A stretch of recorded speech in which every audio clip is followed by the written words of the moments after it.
Waheguru Ji Ka Khalsa, Waheguru Ji Ki Fateh. Welcome to this segment of Coach Gurbani's a-sabad-a-day. Our recitation today is the 14th pauri of Asa Ki War, composition of the first Nanak. It has two associated sloks with it, and then the pauri. We'll recite the first slok, and then on to the second, and then the pauri. And we will do the sloks line by line today. So here's the recitation line by line with our transcreation. Slok Mahalla Pehla, Sinmal Rukh Saraira, at-tirag at-much. So Babaji is essentially pointing to the impressive looking Sinmal tree. A Sinmal tree is a silk cotton tree.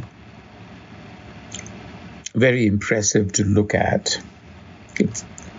So Sinmal Rukh Saraira, it's straight as an arrow. At-tirag at-much. At is very, exceedingly tall and thick.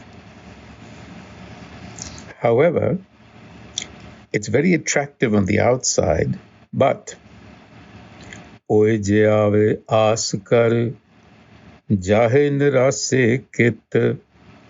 But if a bird comes and perches itself on the branches expecting food, it leaves disappointed.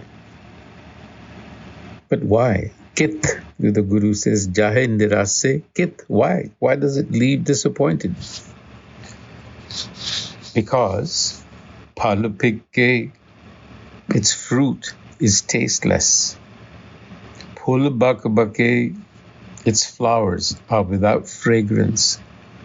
Kam nahi aave pat, and its leaves are of no use. So here the Guru is beginning to instruct us on qualities. So you may have realized that the Guru has picked on the Sinmal tree because it stands very erect. It looks very impressive, but it doesn't have anything to offer. So this is a symbol. The Sinmal tree is used as a symbol for the ego. And so the Guru says, Mithat Nimi Nanaka Gun Changyaya Tat. Mithat Nimi Nanaka Gun Changyaya Tat. The sweet quality of humility. Mithat Nimi is the essence, the tat of virtue and goodness.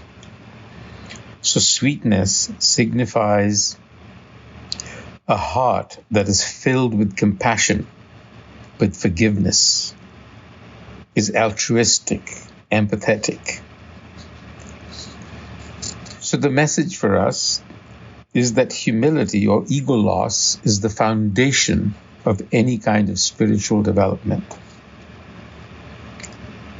And then the Guru goes on to describe the ways of the world. He says, Sabko nime aapko, parko nime na koi. Everyone bows to the other only out of self-interest. Aapko. In truth, he says, no one bows to another. Parko nime na koi. But Tartara ju toliya nime so gaura hoye. When you weigh something on a balance scale, on the two pans, the lower pan is considered to be heavier, more valuable. Guruji is giving us an illustration that they who bend low have more substance in them. They are not empty. And then he gives us another example. Aparadhi dhunanime. On the other hand, a culprit or the guilty are seen to double over in a show of humility. So humility can also be a show. A hunter prostrates on the ground so that it cannot be seen. That symbolizes extreme humility, right? But the hunter is prostrating on the ground simply to be able to kill the deer, to deceive the deer into believing there's nobody there. So the Guru says, Sees nivai kya thiya, jan hriday suddhe hoy. What good is it, kya thiya, to bow one's head, sees nivaya, if the heart is filled with deception? Ja hriday suddhe jai. So he's used the imagery of a tall and erect silk cotton tree, the symbol tree, as a symbol for the ego and pride, to suggest that while the ego and pride may present a very impressive facade, but in reality, it lacks any substance of its own. And that is true because the ego is not a real thing. It is empty. It is an abstraction. It is something created, manufactured. So it might appear strong and formidable on the outside because we might walk around with our chests puffed out, but it lacks inner strength and genuine qualities that are valuable. So the wood of the silk cotton tree looks very nice, soft, but it doesn't have strength. So you can't build a product out of it. The symbol tree is very tall, but its roots are very shallow, making it susceptible to be uprooted by winds. So what the Guru is saying is that without deep grounded virtues, a life lived in ego can be easily disrupted. That's the gist of the first slok. The second one, the Guru is now criticizing superficial religious ritual and rite. Pada pustak sandhya badang. He's especially pointing a finger at the pujari, the prohit, the pandit. He says, you read scriptures. Pada pustak sandhya. Sandhya is 3 times a day. But get into arguments and debate, badang. You don't read the scripture in order to learn from it. You learn from it to show off your knowledge. Sil pujas bagal samadan. Sil, stone, pujas, you worship stone, but you stand in front of it in such deep contemplation, but you're like a crane that is standing looking for a catch, trying to catch fish. You're trying to catch the next customer.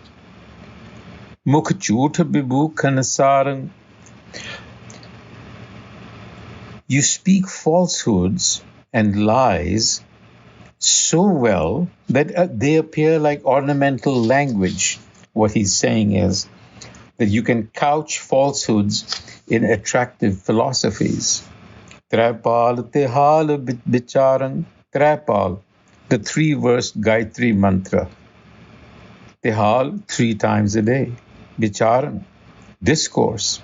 So you recite the 3-verse Gayatri 3 times a day and discourse on it 3 times a day, wearing a rosary around your neck and a religious mark on your forehead. Galamala tilakalilatang. And as a show of piety, you only wear 2 pieces of cloth. Doitoti bastrikapatang, one around your waist and the other on your head. This is just a show of piety that you have renounced wearing clothes. But the Guru says, Je janas brahmam karmang, if only you knew the wisdom of the self. Saba phokat nischav karmang, then you would realize that All of these rituals are hollow. They have no substance. Kaho nanak neh chon tyave. The Guruji says, listen, and listen with certainty, with assurance. Neh chon tyave. Contemplate on this. And what is it? Vin Satguru Vaat na pave. So be absolutely certain that without the Satgur, you will not find the proper way. So just as the ego is superficial, Babaji is criticizing superficial religious practices and emphasizing the importance of turning inwards. Genuine spiritual understanding comes from turning your attention inwards. So this salok encourages genuine contemplation. And now to the pauri. Kappad roop suhavana, chhad duniya andar javana. Kappad, clothes, but signifying the pleasures of the body, are pleasant, enjoyable. But in order to contemplate chhad duniya andar javana, you have to turn away from the world of the senses and invert your attention. There has to be a shift in your attention. Andar javana. Many translations have translated this to mean to move to the other world. No, it means to move to the mental world, the world inside. It is your noetic world. It's the psyche, the thoughts, mental, emotions. That is where you have to go. Manda changa apana ape hi kita pamana. You have to take accountability for the good and the bad in your life. Manda changa apana. Because it is the outcome of your own actions. Ape hi kita pamana.